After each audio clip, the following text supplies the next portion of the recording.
Hello, I'm Donny Stewart and I live in the flat behind the caption there. And each morning as I get up I look out to see what the weather is. It's not always the Bucky lifeboat going past, of course. I take a great interest in the weather, so that when we had the storm December 2012, I was along with everybody else looking at the hole that had been knocked in the sea wall. It was often described as a harbour wall, but it's not harbour wall, it's a station wall. The railway company built their walls to a totally different specification, and that wall failed quite regularly. Council is going to have to repair it, and they're putting forward a demand for £750,000 to repair.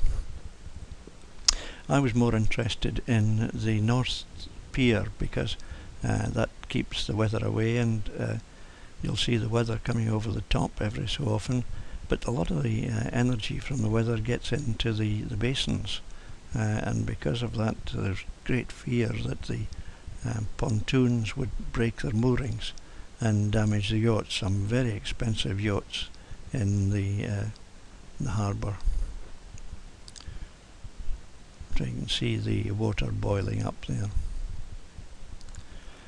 And just a reminder of what the harbour is: somewhere to keep the boats and somewhere to let the boats in, and the waves going across the front of it there. The waves come from the north and go across there. If energy gets in, it's supposed to go up on the spending beach and go there. Well, in February 1936 we had a great storm which took away the North Pier, knocked it flat. Everybody came down to have a look. I was 4 years old, so I was down as well. And the old men were down saying, "Oh, it never happened afore, must have been a perfect storm or something." And the newspapers enjoyed themselves with wild seas. The boats had been out when the storm started, and you can see that they did the sensible thing and went for Burghead Harbour. The entrance there is sheltered by the headland, unlike Lossie. So very quickly the fleet was getting back into the harbour. They had cleared a passageway there, and there were plenty of unemployed men, of course, in the 30s. Here's the diver making a final inspection to make sure that the entrance is clear, and the boats waiting outside. If you look at the left there of the picture, you can see a join. The North Pier appears to have been a different build from the rest of the sea wall, the North Sea wall. The boat was the Branderborough in 1934. If we go back to the harbour then, North Pier gone, energy still walloping in from the sea, and the next thing that happened was that the South Sea wall was damaged, not the South Pier. It survived.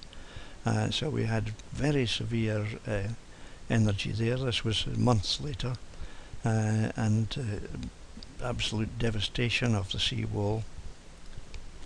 And Arthur Duthie's new oil tanks knocked about. The boats used oil now, of course, instead of coal. But that particular bit had been damaged before, because you can see that there's been repair there back in the days when there were big sailing boats. The other thing that was damaged was the school. That was the new block, and the next morning the roof came off. I saw it being dismantled and just thought I'd throw that in. The damage to the South Sea wall this time was very slight. That fence plus this boat was knocked over. She was a boat awaiting repair work, I think you would call it. So here we are back to the harbour, because what they did when they built it was to put a skirt round the North Sea wall. There you are, it's about 6 foot of concrete stabilising the bottom of the sea wall. We used to go up and down those blocks there. You had to dip your toe in the water and then run. They put another skirt along the South Sea wall, just visible in the pictures there, along behind the coal sheds.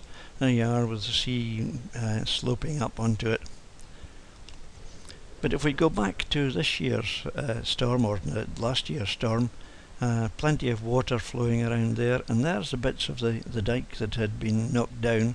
Didn't really qualify for a sea wall. This is taken along the top of the harbour wall, 3 foot wide, and if you go along, you then see that the bit was knocked down was only 18 inches wide. This is an old photo I had, and I was looking for something entirely different, and when I zoomed in I realised that that bit that had knocked down had been knocked down before. I had footage of a storm in 1995, which is rather within living memory, and the station wall had been knocked down then. And you can see the water coming in. The difference, it wasn't a perfect storm because it was raining and it was very difficult to stand upright. So plenty of water lashing in then. And here's some of the repairs. I always think when I look at this particular repair, I really wouldn't care to stand behind it in a storm. That particular repair we saw earlier had concrete on the outside. This time what we've got at the moment is what we call, I think, a stopgap. North Pier, go back to the North Pier. The water that came across slapped down onto the quayside, and we thought that stuff had been thrown over.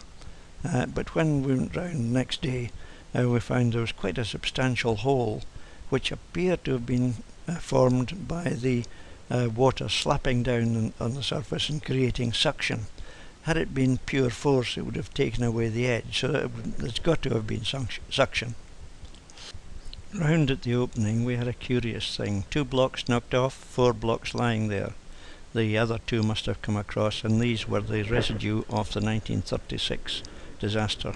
Up at the river we had something different, because the water was acting differently there, and you can see it pouring in. That was the 1995 storm bit, and then we have but you can see how the sand gets sculpted.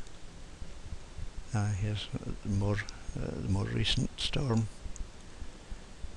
Lots and lots of energy pouring in there onto the grassy banks.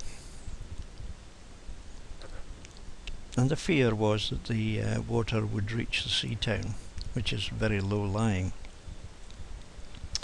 Seatown people had been worried about that years ago, and they had subscribed to build up this area here, the Greenie Utby as they called it, by paying 6pence a load for that to be extended and heightened, and it's been quite successful.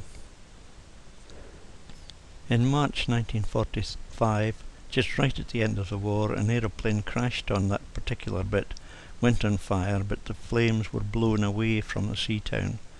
The entire crew was killed apart from the rear gunner, who was thrown out and survived. He went on to score a hat-trick in the 1953 English Cup final, Stan Mortensen.